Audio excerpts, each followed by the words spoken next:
Dr. Seuss, a popular children's author, once wrote, "The more that you read, the more things you will know. The more that you learn, the more places you'll go." Dr. Seuss's books not only serve as good beginner books, but they remind readers of the importance of learning and becoming a good reader.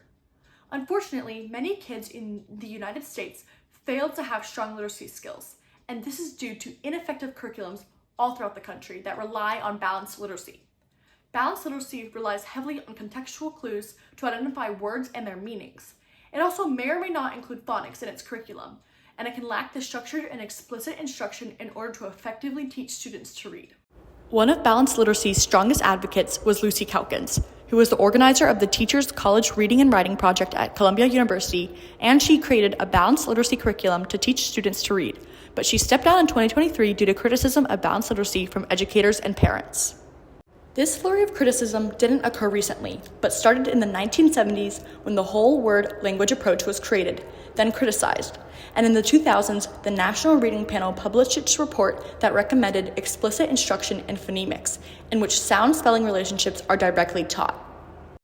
Then, in 2018, Emily Hanford, a reporter at APM Reports, created a podcast called Sold a Story that called out schools for continuing to ignore curriculum backed by science and failing to teach phonics.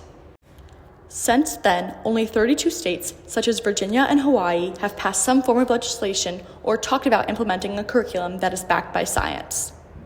So how can we ensure that students all over the country are being taught in an effective way? Well, that starts in universities.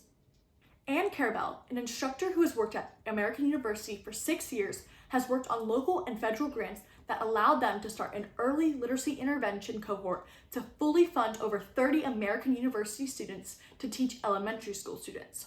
She's also worked with local schools to support their evidence-based practices and has mentored and supervised American University coaches to provide direct learning for teachers.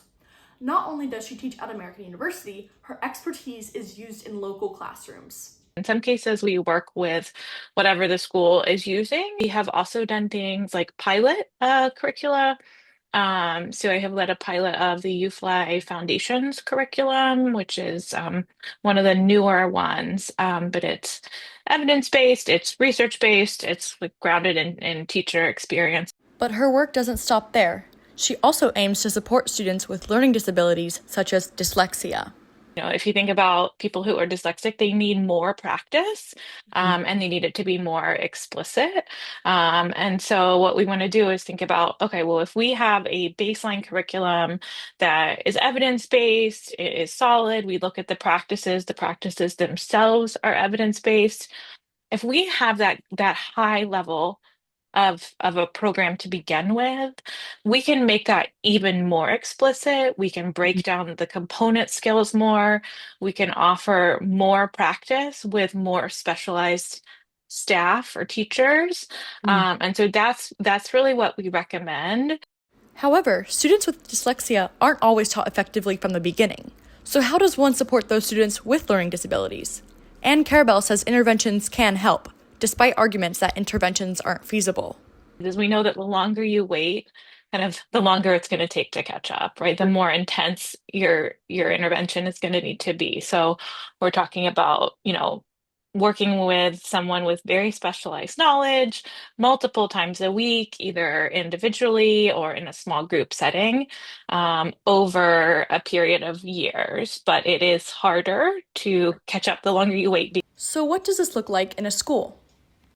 Brittany Wagner-Friel, principal of Eel Haynes after 11 years, took the initiative to change the current curriculum, which was the Readers and Writers Workshop by Lucy Calkins, after she noticed students struggling in the classroom. Watching students in the classroom, there were some students in the room who were reading books that were, very pattern-based, very early readers, and then others who were reading chapter books. And students who were reading more simple books were just really disengaged. And it became like a really clear equity problem in the classroom because students were reading vastly different texts and weren't all grappling and exposed to grade level text. So that was a primary driver.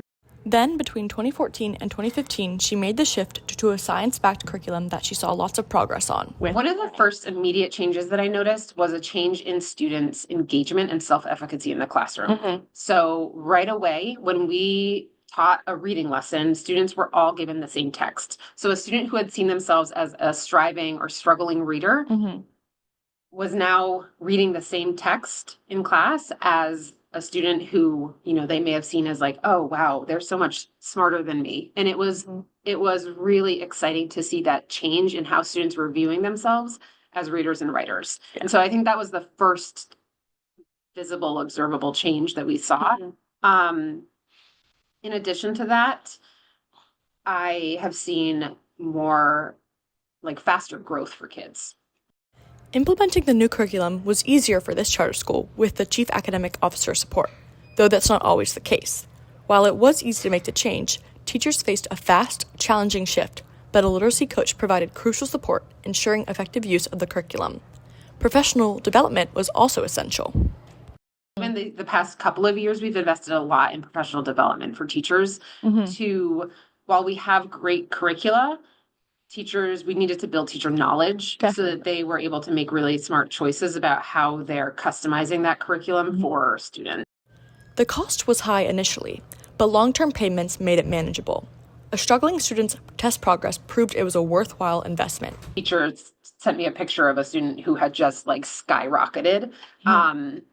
And it was an example of student assessment data showing really impressive growth. Yeah. And we know that student learning progress is not, it's not always linear. It doesn't happen gradually. It can happen in fits and spurts. And that was just a really exciting example of student progress just really taking off after a large investment of really high quality instruction. If other schools are considering the investment, Principal Brittany Wagnerfield encourages schools to take the initiative to change their curriculum, especially if it is not working. I would encourage them to pilot some really high quality resources that are available for free and to see the impact. So another E.L. Haynes employee, Miss Kate Ray, a former student teacher and current 4th grade reading teacher for 5 years, notes improvements in the curriculum's content. I appreciate that the curriculum that we're using now kind of blends together a lot of the different things that you wouldn't necessarily get in a phonics instruction lesson. So it's we're teaching that part, which is part of reading and cannot be forgotten about. And so that's there. But there's so much more, and the curriculum that we're using now does a really great job with vocabulary, making sure that students have access to that, and lots of repetition to ensure that they're understanding the meaning of that word. She notes the previous curriculum lacked depth, which left gaps in learning. The new curriculum, however, initially overwhelmed her, and she followed standard methods, but later developed her own effective teaching approach. I definitely am a huge proponent of using students' data to drive what we're putting in front of them. And we do a lot in my classroom with learning groups. And so dependent on what kids need, those learning groups could look different for different kids.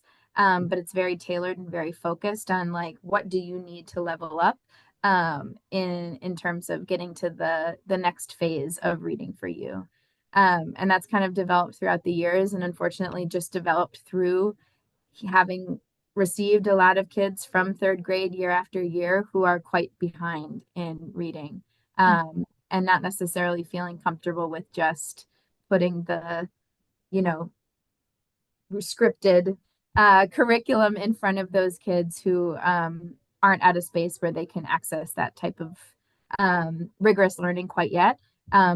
Despite the change being challenging for teachers and students alike, this shift in teaching methods and curriculum is crucial because the stakes of literacy extend beyond the classroom. The literacy crisis matters because students with low literacy skills face higher unemployment and have greater incarceration rates.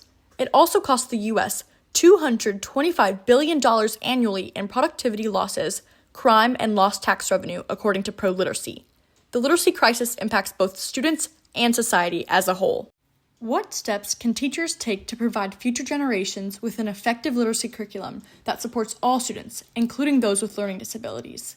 And Carabelle says, have to be very clear with our teacher education students about about the evidence-based practices, but also about what our moral and ethical role is. And it's not to do what it feels good to us necessarily, right? It's not about like what I found on Pinterest.